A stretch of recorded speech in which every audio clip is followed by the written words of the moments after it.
Hello everyone. My presentation is oral, and so I don't have any PowerPoints or slideshows. I'm an inland Tlingit.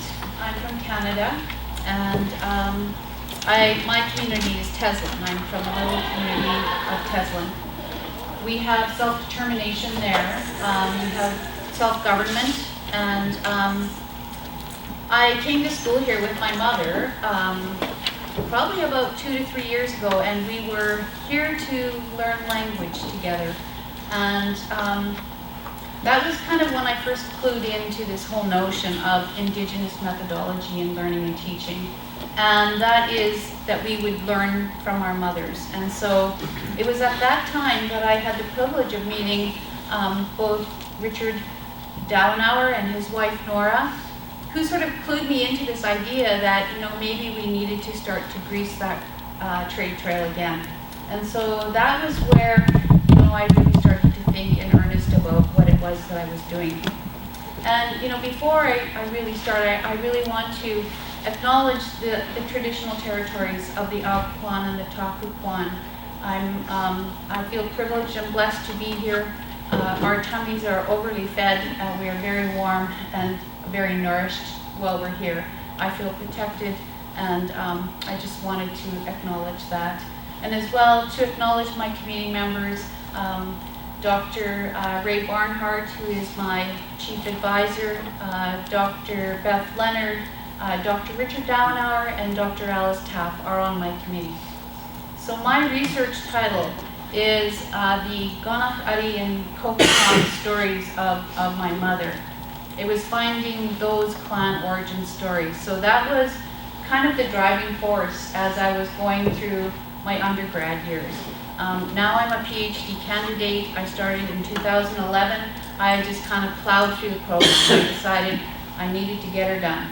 And so, I got a hat at a potlatch from my blessed friend Dwayne, and on the back of the toque it says, "Get her done."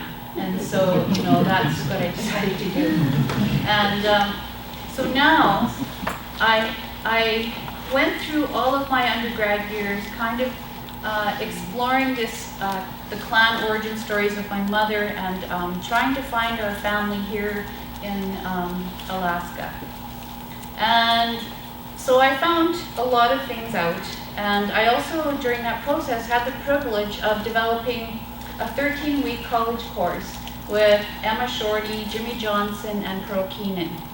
And this course is all elder-driven, and it is the learning objectives and the lessons and everything. So it's a 13-week kind of unit that we developed at the college level. So that was part of the process that, the PhD allowed me to get to. The other things that it has sort of enabled me to do is to be a teacher at the college. So I teach at Yukon College, and I teach for the University of Regina. I teach cultural courses, so I have 3 of them. I also teach courses on contact and colonization, or I commonly now call them settler history. So we talk about, what happened when non-Indigenous came and met Indigenous peoples, and this whole process of colonization and policy of Canadian government. So these are some of the things, the benefits of the program for me. The other recent appointment has been I'm now a culture, social and economic expert with the Arctic Council. So that's the other sort of thing that my program has allowed me and has given me access to this kind of a bigger sort of research world. So now I'm connecting not only to Alaska and to Canada, but now on a circumpolar level and looking at Indigenous topics, education, health, climate change from a very sort of bigger circumpolar level. So these are sort of the things that I was able to do just as a benefit of being in the program. The other benefits, of course, have been to be able to come to conferences such as this and to explore and to hear with a different kind of ear. The topics that are being discussed here, how people felt about Emmons, non-traditional use of Tlingit research. All of these sorts of topics have been key, actually, for key parts within my own research and dissertation. So I spent all of my undergrad years researching this story of my mother's because we wanted to find our relatives here in Alaska. My mother is sitting here in the audience. Her name is Emma Shorty. Her Tlingit name is Flasai. My mother was taken away to residential school at the age of 4. My mother has never been returned to her home community. And this is one of the things that we're starting to talk about from the Teslin perspective, is a welcoming home ceremony for all these people and children that have been taken out of our community. They need to be welcomed back to the community. But the reason I needed to find her story was this whole sense and notion of identity. For me, as an Indigenous person from the Yukon, who am I? Where do I belong? What is our story? What is our connection to the Alaskan coast? How did we walk inland? What are our trade stories? So these are all sort of the questions that are sort of flowing out of my dissertation and research. The other added benefits of my research is when I sort of came into the program, I didn't know how to cut and dry fish. I didn't know how to do fresh pack. I didn't know how to do the jarred. Wasn't very serious about picking berries, and I certainly wasn't very serious about picking our medicines, nor was I very serious about learning our language. So all of these things have played a huge part in my program today.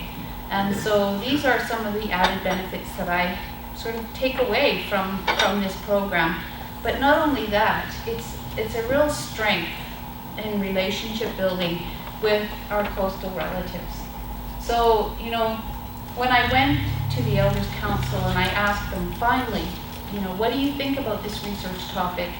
Do you think that I should do this? And the answer that came back to me was, not everything that is in Tlingit culture is for public ears.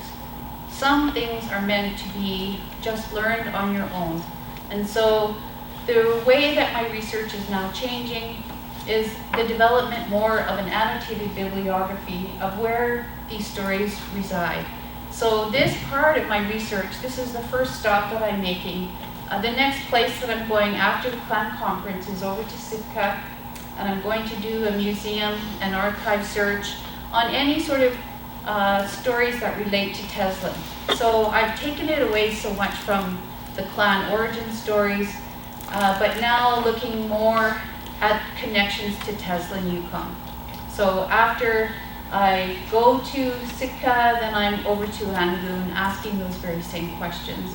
And then back to Juneau to do some research here at the museum and archives, and then on over to Haines, Alaska. So this is where I'm at. I've done all my coursework, and one of the positive things, I think, most positive thing of all, is the fact that I'm a Canadian, and that I'm able to cross the border and to attend a university here in the United States.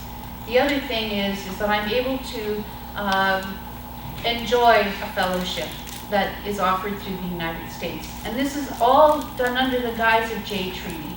So not only is my dissertation and my research topic allowing me to explore things about my mother and stories and identity, but it's also allowing us to affirm our Indigenous rights to sovereignty and our rights to trade and our rights to cross the border. So, I haven't really gone too deeply into what my topic is because I'm still sort of searching for those stories, and I'm still searching for our family connections. And a lot of the things that I was able to focus on were sort of the notion of, critical race theory and looking at our Indigenous cultures through non-native eyes. And that's sort of what has been presented to us. And looking at how, as an Indigenous peoples, we have been written out of history in the Yukon. So you'll see images that are now in public schools of RCMP officers, being very handsome and dashing, talking to young women that are probably they're going to marry or proposing to. And they're talking about Yukon and the history of the Yukon and the beginning of the Yukon. And nowhere in any of those documents are news and information and history of Indigenous peoples, and the fact that we have been there since the time of very large animals, when the large man-eating animals roamed in the Yukon. We have been there since that time. And I've learned too of the connections, the Deshitan migration story begins in Teslin. And so these are sort of the connections that I've been able to make. And they have been astounding, and I feel very blessed to have been able to, build a stronger sense of Tlingit identity throughout this whole process. And I think I don't know what else.